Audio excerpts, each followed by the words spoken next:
that anywhere you see brick. It takes them 2 years to do that, 2 more years to lay our bricks, and in 1812 we have our brand new finished Old Fort Jackson. Well, by then Fort James Jackson. And what that looks like in 1812 is that whitewashed section of brick over there, and that's it. We had that whitewashed section of brick facing the river. We had a wooden palisade wall about a third of the height of what you see today, and a C-shaped wooden barracks building in the parade ground where we're standing now. So that's what the fort looks like in 1812 when our engineer, William McCrae, receives a letter from his commanding officer saying, "Congratulations, you finished the fort, good job, get it ready because we just declared war on Great Britain." The War of 1812 has begun. Now, I'm not going to bore you with the entire history of the War of 1812, so I'm going to focus on what happens down here in the South, and that's nothing. Nothing happens here in Georgia during the War of 1812. Fort Jackson does its job without firing a single shot. Our position on the river is so advantageous that the British Navy never even attempts to sail by our fort. They know if they have to come through here, they'll have to go single file and get plugged full of holes doing so they never try. During the War of the Revolution, the British actually take and hold Savannah for the majority of the war. Not so during the War of 1812. During the War of 1812, the United States does not do very well. The majority of the battles we fight on land, we will lose. The majority of the battles we fight on sea, we will lose. We actually fight our biggest victory in 1815, called the Battle of New Orleans. This is a problem because the war ended in 1814. It's 6 weeks across the ocean. So when the treaty is signed in Europe, it takes them 6 weeks to get here. They don't get the notification fast enough, and we fight our biggest victory after the war's already over. So after the War of 1812, although we lose more battles on land and more battles on sea than we win, there's one thing that we don't lose. What do we not lose? These forts. Not a single fort, second system seacoast fortification like Fort Jackson, is lost during the War of 1812. So, if that worked, what's first order of business? People. Build more forts. The forts work, we need bigger forts, we need better forts, we need more of them. So in the 1840s through the 1850s, we're going to begin our third system of seacoast fortifications. These are many times bigger than Fort Jackson here. Fort Jackson can fit about 4 times in the footprint of Fort Pulaski, 9 miles that way. Fort Pulaski is a third system fort. It took them 20 years to build. Has many million more bricks than we have here. Where we have room for 150 soldiers at Fort Jackson, they have room for over 1,000, and it will hold over 1,000 troops before the Civil War is over. Where we have room for about a dozen guns, Fort Pulaski has room for over 100. So these forts are a lot bigger. We build them all up and down the East Coast, into the Gulf Coast, and even out in California. A couple forts you might have heard of: Fort Sumter in Charleston, Fort Pulaski 9 miles away, and another fort in California called Fort Alcatraz, which later became famous as a prison, but was originally a third system fort. So these are our brand new defenses that we're building around the river. Although we have brand new shiny Fort Pulaski, which is many times bigger than this fort, there's about 1.25 miles distance between Fort Pulaski and South Carolina. There's something brand new entering navies at this time that's going to make forts like this quickly obsolete. What brand new technology is entering the Navy at this point? Cannons. Cannons? We've had cannons for hundreds of years. We've had cannons since the medieval days. Say again? That's part of it. Ironclads, steam, that's it. Ironclads are made possible by steam engines. Steam engines are revolutionizing the Navy. Where there's 1.25 miles distance between Fort Pulaski and South Carolina, a steam-powered Navy could blast through that no problem and take very few casualties doing it. However, here at Fort Jackson, doesn't matter how fast you are, you still have to come in front of this fort single file. We're that narrow. So we need to come out here and improve this fort. In the decades since the War of 1812, our wooden palisade wall had rotted away, and our C-shaped barracks building was burned down by vandals sometime in the 1820s. So Fort Jackson is in a very sorry state. The groundskeeper out here was actually caught selling cannon for scrap in the parade ground. So things are not looking good here at Fort Jackson, especially since we have Fort Pulaski. We need to improve this fort because this spot is still important to hold. So in the 1840s and 50s, we're going to come out here and brick in our wall. We're going to brick in our moat. We're going to build that powder magazine building right there, extend our ramparts, and build these 2 brick barracks buildings, which are in the pavilions where we're standing now. This is how Fort Jackson looks. Oh, and begin construction on our officers' barracks right behind you. You can see these 2 brick squares. Those are the foundations of our officers' barracks. They only get about this tall before November of 1860. Something happens in November of 1860, something very important. something that we do every November, every 4 years in this country. Thanksgiving. Election. Thanksgiving's every year. What do meant we do 4 every years 4 apart. years in November here? Election. Election. We elect the president. Do you guys know who was elected president in November of 1860? Abraham Lincoln. Abraham Lincoln. I like you guys already. Good job. You're doing a lot better than most student groups. So, Abraham Lincoln is elected president in 1860. Abraham Lincoln is part of a brand new political party called the Republican Party. It's formed out of several fractured parties, including the Whigs, and their main issue is abolition. All Republicans are running on a platform of abolishing slavery. Lincoln, however, knows that if he promises to end slavery right out the bat, then he will never be elected. There's enough people with slaveholding sympathies up north that he will never be elected. Instead of promising to end slavery, what he does is promises to contain it. Free Keep soil. it where it is here in the deep south. All those brand new territories we're adding out west will not be slave states under Lincoln. Free soil This party. greatly concerns the agrarian economy down here in the south. Now, you guys know what agrarian economy means? Based on Agriculture. Based on agriculture. And who works those farms down here in the south? Slaves. Slaves. Slaves. The worth of slavery down here in the south is immense. The total worth economically of slavery in the south is $4 billion, and that's in 1860 money. That is more than all northern railroads and industry combined. So slavery is extremely profitable down here in the south, and to get rid of slavery would upset the entire economy. So all of these southern states are going to be very concerned about containing slavery, and they're going to draft ordinances of succession.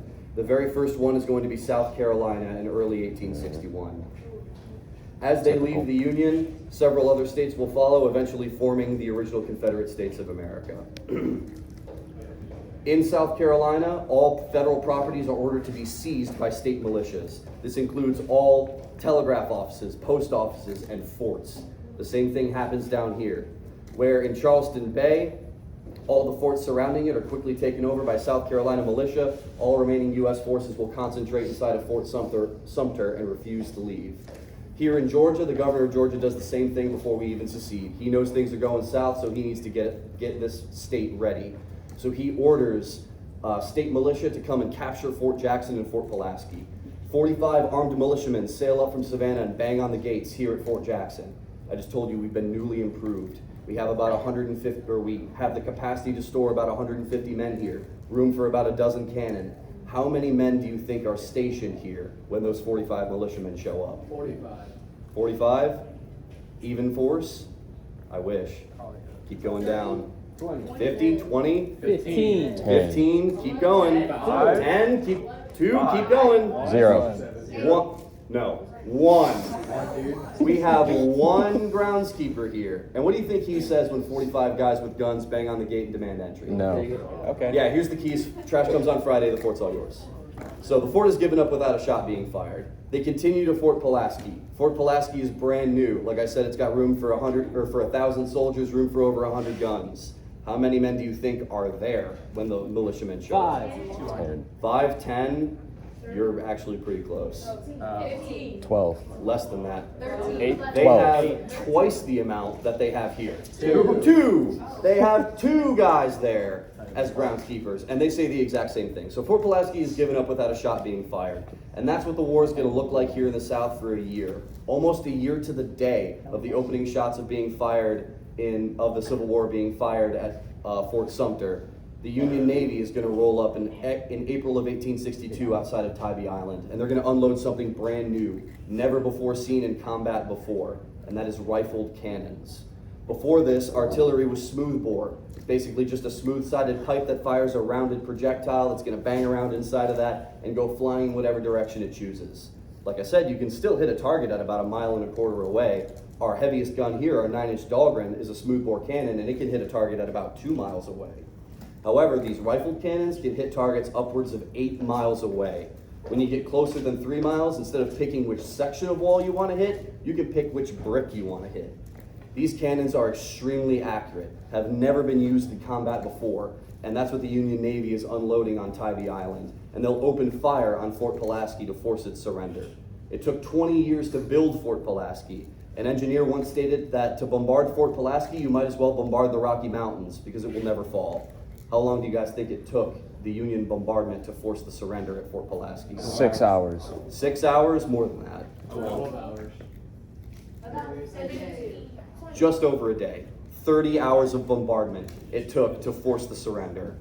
And the fort is surrendered when the commander of Fort Pulaski witnesses a Union cannon shell flying through a 30-foot gap created in the wall, skip across the parade ground, land in the door of the powder magazine, and detonate. It didn't detonate the powder inside the magazine because we have Fort Pulaski National Monument and not Fort Pulaski National Crater, but the message is sent. They need to surrender. So Fort Pulaski is surrendered to Union forces after a 30-hour bombardment in April of 1862. This makes the Confederates here in Savannah extremely nervous. Fort Pulaski is 9 miles away from where we are right now. They are on the doorstep of the city of Savannah. Fort Jackson is going to become the new headquarters of river defenses here in Savannah. And just after, a couple months after the bombardment at Fort Pulaski, Union gunboats are going to crest the river and fire explosive shell over our fort, exploding and raining shrapnel down into the parade ground to try and hit the soldiers garrisoned here. No injuries are reported, and we don't have any scarring from that bombardment, but there is a newspaper account stating that on River Street, most of those buildings were there at that time, and on River Street there wasn't a single building that was not full of people watching the bombardment of Fort Jackson. After that, there's going to be about a stalemate for 2 years. The Union is going to blockade the river. They know that they don't have to capture Savannah itself to control the city. What makes Savannah so important? What does Savannah have going for it? Trade It's capital. ports.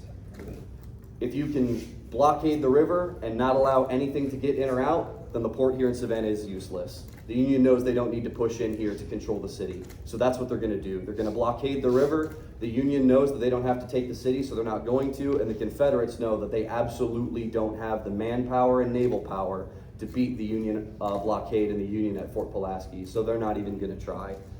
2 years we stare at each other. Here at Fort Jackson and over at Fort Pulaski, the Confederates here are going to stare at the Union, and the Union's going to stare right back. Historically, all those trees were gone. It was a straight shot. You could see Fort Pulaski from here. So we're literally going to stare at each other for 2 years. The Savannah River actually becomes more defended than the Potomac River that guards the Capitol. This is a very contended area during the Civil War.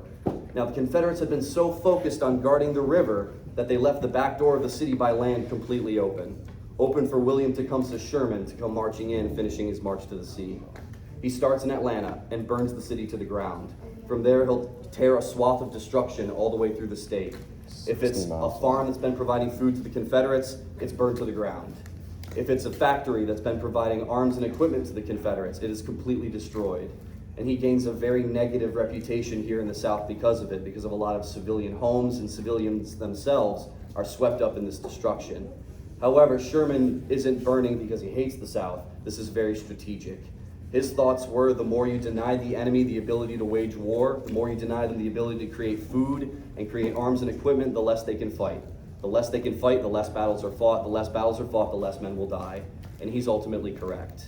Longstreet's Corps actually has heard of what's happening during Sherman's march to the sea, and Longstreet's Corps has to set a stronger picket guard in its rear to prevent desertion than in its front to protect against the enemy. So Sherman's tactics are extremely effective. He'll arrive here in Savannah just before Christmas of 1864, and now the Confederates here in Fort Jackson and Savannah are faced with 3 options. Option 1, surrender to Union forces. He has 60,000 men. We do not have that equal amount. Option 2, make your stand. Try and defend the city and try and defend this fort. Or option 3, save your army, flee across the river to South Carolina, and live to fight another day. What do you think they do? Surrender. Option 3, that's exactly what they do. That's the smartest option, and that's what they choose. They know they can't fight them. They don't want to become prisoners. So they're going to flee across the river and live to fight another day. So here at Fort Jackson, they're going to spike all of our guns, take a headless iron nail and drive it into the vent so the cannon can't be fired.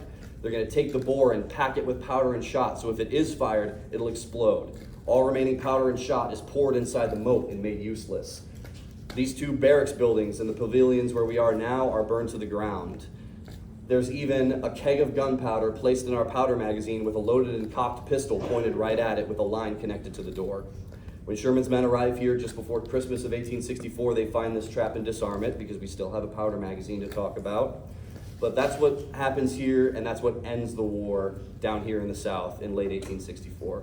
In fact, Sherman gifts the city of Savannah to Lincoln for Christmas that year. And that's where the war's gonna end down here. There's gonna be no major action in the Savannah area for the remainder of the war. The final troops stationed here at Fort Jackson during the war when the surrender is signed at Appomattox in Virginia is the 55th Massachusetts, sister unit of the 54th Massachusetts, portrayed in the film Glory. These are free black men fighting in the Union Army. These are the final troops stationed here when the surrender is signed in 1865. After that, that's where the story of our fort largely ends. Our final piece of construction is going to be that powder magazine building on top of our ramparts in 1873. After that, the fort is stricken from the Army roster in 1908 and becomes completely abandoned. We've had people come in here that were kids in the 40s and 50s that would come out here fishing. They said you could stand by that box where our well used to be and look at the walls and not see any brick. It was completely overgrown by trees and vines. However, the state of Georgia takes over in about the 1960s. They try to build a maritime museum. Doesn't go very well. The state of Georgia doesn't want this property anymore. It goes up for auction. This fort is in danger of being torn down. That's when our organization, the Coastal Heritage Society, is formed in 1975, and we've been protecting and preserving the history here at this fort for the last 50 years. So that's just a little spiel about the history of this fort. Do you guys have any questions before we get to our next thing?